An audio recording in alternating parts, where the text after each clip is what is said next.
নিজের আমল নামাকে আপনি সোজা করেন। কাল কিয়ামতের কঠিন দিনে এর দুনিয়ার কোনো কিছু আপনার কাজে আসবে না। সেদিন আসবে ইকরা কিতাবাকা, আপনাকে আপনার আমল নামা করতে দেয়া হবে। সেদিন আপনার সবার আগে নামাজের হিসাব হবে। সেদিন আপনাকে আপনার হিসাব দিতে হবে আপনার আমল নামা। সেদিন তিন অবস্থায় কেউ কারো কথা খেয়াল রাখবে না। ফুলসিরাতের সময়, আমল নামা বন্টনের সময়, সেদিনই আপনার সফলতা এবং ব্যর্থতা। এই জন্যে আমি আপনাদেরকে সেই দিকে দৃষ্টি আকর্ষণ করতে চাই।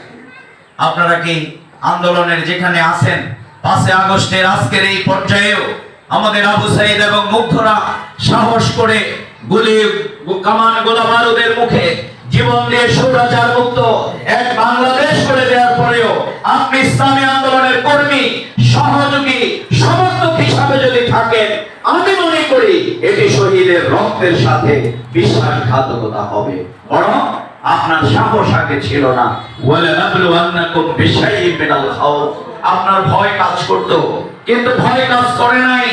ভয় কাজ করে নাই আমার প্রিয় ভাই টুটুল হাওলাদারে, যিনি একদিন 2 দিন রাস্তায় বের হয়েছিলেন, কিন্তু তার স্ত্রী তাকে বলেছিল, আমার স্বামী আচ্ছা আমাদের, তুমি 2 দিন করে রাস্তায় যাচ্ছ, যদি তোমার কিছু হয়ে যায় তাহলে আমাদের।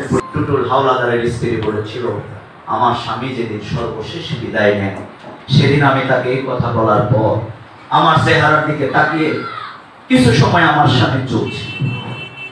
কিছুক্ষণ পরে বলল যে আমার স্ত্রী, আরশের মালিক রব্বুল আলামিন যে দুনিয়ার সকল মানুষের রিজিকের ব্যবস্থা প্রতি মুহূর্তে করেন, আমি যদি শহীদ হয়ে যাই তোমার খাবারের ব্যবস্থাও সে আল্লাহই করবে।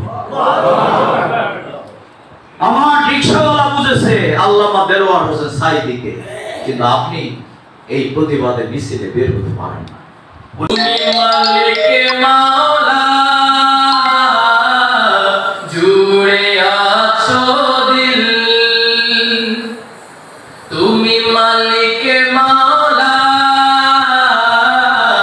জুড়ে আছো দিল, জুড়ে আছো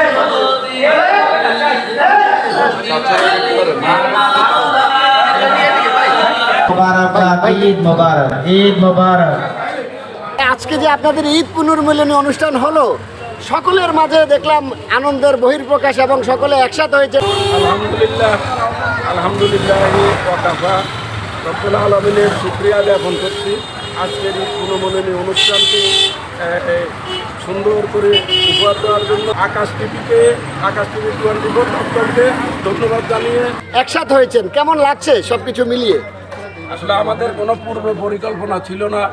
গতকাল মাগরিবের পরে আমরা চিন্তা ভাবনা করছি দত্তপাড়া জামাত ইসলাম কেন্দ্রিক আমরা ঈদ পুনর্মিলনী অনুষ্ঠান করব। এই কথার মাধ্যমে আজকে আমরা যে 2-3 হাজার লোকের সমাগম করতে পেরেছি, এটার জন্য আমি আমার দত্তপাড়াবাসীকে ঈদের শুভেচ্ছা জানিয়ে তাদেরকে অভিনন্দন করছি, যারা যে এত কষ্ট স্বীকার করেও নিজের কাজ করে। ঈদের সময় আপনারা জানেন সকলের প্রোগ্রাম থাকে, কারো বিয়ের অনুষ্ঠান, কারো শ্বশুর বাড়িতে যায়, কারো মেয়ের বাড়িতে যায়, সব কিছু রেখে একমাত্র আমাদের এই সুসংগঠিত জামাত ইসলামী সংগঠনের লোকজনই পারে। তারা আজকে দেখিয়ে দিয়েছে যে 3 থেকে 4 হাজার লোক একত্রিত হয়ে ঈদ পুনর্মিলনী অনুষ্ঠানটি করে ডক্টর রেজাউল করিমের আগমন উপলক্ষে তাকে স্বাগতম জানিয়ে অত্যন্ত সুন্দর একটা প্রোগ্রাম উপহার দিয়েছে। এই জন্য দত্তপাড়াবাসী জামাত ইসলামকে আমি ধন্যবাদ। আল্লাহ হাফেজ। বাংলাদেশ জিন্দাবাদ, বাংলাদেশ জামাত ইসলামী জিন্দাবাদ। আপনার কাছে কেমন লাগছে আজকের অনুষ্ঠানটি? আলহামদুলিল্লাহ, অত্যন্ত সুন্দর। আল্লাহ রাসূল আল্লাহ পাক বলেন, ওয়াতাসিমু বিহাবলিল্লাহি জামিআ ওয়া লা তাফাররাকু, তোমরা আল্লাহর রজ্জুকে শক্ত করে আঁকড়ে ধরো আর পরস্পর বিচ্ছিন্ন হয়ে যাবে। আল্লাহর জমিন, আল্লাহর দিন প্রতিষ্ঠা করা এটা ফরজ, ফরজে আইন, ফরজে কিফায়া নয়। নামাজ যেরকম ফরজে আইন, ইসলামী আন্দোলনও ফরজে আইন। আনাকিমুদ্দিন ওয়া লা তাতাফাররাকু ফি, এই আয়াতের আলোকে বাংলাদেশ জামাত ইসলামী কাজ করে। আসলে বাংলাদেশ জামাত ইসলামী যে কাজগুলো করেন, সমাজের মাধ্যমে যদি অন্যান্য শ্রেণীর বন্ধুপ্রতিম দলগুলো যদি এই কাজগুলো করতেন, বাংলার জমিনের মধ্যে সোনায় পরিণত হতো এবং বাংলার জমিনের মধ্যে ইসলামী আন্দোলন সহজেই কায়েম হয়ে যেত। ইনশাআল্লাহ আজকে খুব সুন্দরভাবে বাংলাদেশ জামাত ইসলামীর সুশৃঙ্খলভাবে ঈদ পূর্ণমিলনী অনুষ্ঠানের মাধ্যমে অত্যন্ত সুন্দর এবং সৌহার্দ্যপূর্ণ সুন্দরভাবে আমাদের আজকে এই পূর্ণমিলনী অনুষ্ঠান শেষ হয়েছে। এই যে আপনাদের এই যে ঈদের পুনর্মিলনী অনুষ্ঠান, এত সুন্দর একটি পরিবেশ, আপনারা আজকে মূলত সকলের একসাথে উপস্থিতির কারণটা কি? জি, আসসালামু আলাইকুম রহমতুল্লাহ বারাকাত। এক মাস সিয়াম সাধনার পরে আমরা ঈদ পুনর্মিলনীর উদ্দেশ্যটা হলো দুইটি। একটি হচ্ছে আমরা যারা দেশে বিদেশে আছে, ঢাকা আছে, সবাই আমরা একসাথে এলাম, একসাথে একটু ভাব বিনিময় করলাম, সম্প্রীতি স্থাপন করলাম। দ্বিতীয় হচ্ছে একটি ন্যায় ইনসাফ ভিত্তিক রাষ্ট্র কায়েমের যে একটা নির্দেশনা এখান থেকে পেয়ে আমরা যারা আগামী দিনে এই শহীদের রক্ত ভেজা এই বাংলাদেশকে আমরা নতুনভাবে যে স্বাধীন করা হয়েছে, এই দেশটাকে আমরা আবার নতুনভাবে কীভাবে করতে পারি, এই টার্গেটে আমরা মূলত এই ধর্মীয়গুলো আমাদের অনুষ্ঠিত হচ্ছে। আলহামদুলিল্লাহ, আজকের এই ধর্মীয় এক ঐতিহাসিক দত্তপাড়া ইউনিয়নের জন্য একটা স্মরণীয় দিন। এখানে লক্ষ্মীপুরের জেলার বিভিন্ন প্রান্তে, বিশেষ করে এই ইউনিয়নের যারা ঢাকা এবং চট্টগ্রাম অবস্থান করছেন, ওনারা ঈদের আনন্দ উপভোগ করার জন্য নিজ গ্রাম বাড়িতে এসেছেন।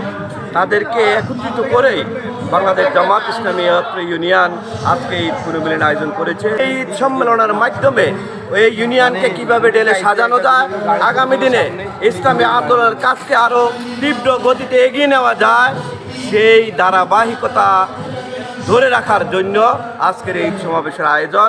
যেখানে যে প্রান্ত থেকে আজকের এই লাইভ দেখেছেন বা লাইভ দেখবেন, ওনাদেরকে আমরা ঈদ মুবারক জানাচ্ছি। আজকের প্রোগ্রাম আপনারা কতটুকু সফল বলে মনে করেন? আলহামদুলিল্লাহ, পবিত্র ঈদ উল ফিতরে সবাইকে শুভেচ্ছা জানাচ্ছি। আমরা বাংলাদেশ জামাত ইসলামের পক্ষ থেকে দত্তপাড়া ইউনিয়নবাসীকে প্রত্যেককে পবিত্র ঈদ উল ফিতরের শুভেচ্ছা জানাচ্ছি এবং আপনার দত্তপাড়া ইউনিয়ন ফোরামের পক্ষ থেকে দত্তপাড়া ইউনিয়নবাসী সবাইকে পবিত্র ঈদ উল ফিতরের শুভেচ্ছা জানাচ্ছি। প্রোগ্রাম কেমন হয়েছে? আলহামদুলিল্লাহ, আমাদের অনেক ভালো প্রোগ্রাম হয়েছে। আমাদের এই নিষ্ঠার একটা সিদ্ধান্ত আলোকে আমরা এই প্রোগ্রাম করেছি। আলহামদুলিল্লাহ, আপনি তো ছিলেন ওইখানে, যথেষ্ট উপস্থিতি হয়েছে আমাদের। ঈদ পুনর্মিলনী অনুষ্ঠানে আপনারা যে যোগদান করলেন, কেমন লাগলো? আলহামদুলিল্লাহ, যথেষ্ট ভালো লেগেছে। আল্লাহ আমাদেরকে তৌফিক দান করেছেন আলহামদুলিল্লাহ।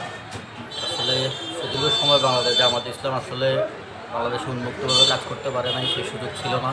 বিশেষ করে ভারতীয় এজেন্ডা বাস্তবায়ন করতে গিয়ে বাংলাদেশের সবথেকে বেশি নির্যাতন নিপীড়নের শিকার হয়েছিল জামাত ইসলাম। যেখানে বাংলাদেশে এরকম একটা অবস্থা ছিল যে জামাত শিবিরের নাম নিলেই যাকে হত্যা করা যায়।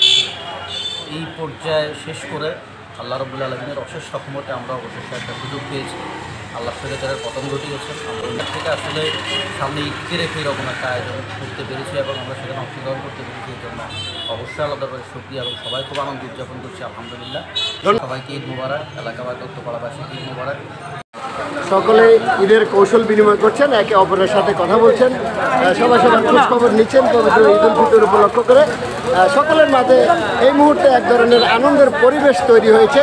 বিশেষ করে এলাকাতে ঢাকা থেকে বিশেষ করে অনেকে আসছেন, একসাথে হয়েছেন, আবার এসে সব কিছু মিলে একটা আনন্দ ঘন পরিবেশ তৈরি হয়েছে।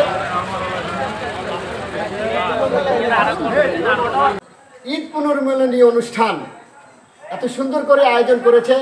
এই আয়োজনে দূর দূরান্ত থেকে আগত বাংলাদেশ জামায়াতে ইসলামের সমর্থনে অনেকে এখানে এসে অ্যাটেন্ড করেছেন। এই ঈদ পুনর্মিলনী অনুষ্ঠানে প্রধান অতিথি হিসেবে ডক্টর রেজাউল করিম সাহেব বক্তব্য রেখেছেন দিক নির্দেশনামূলক। ঈদকে আরও আনন্দ ঘন পরিবেশ করার জন্য আজকের এই অনুষ্ঠানটিকে ওনারা যথেষ্ট মনে করছেন।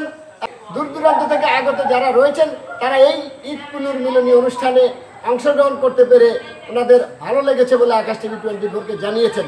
আমি একটু আব্দুল খালেক বিসি স্যারের কাছে একটু জানতে চাচ্ছি, স্যার আজকের এই প্রোগ্রামের সফলতা কতটুকু মনে হচ্ছে আপনার?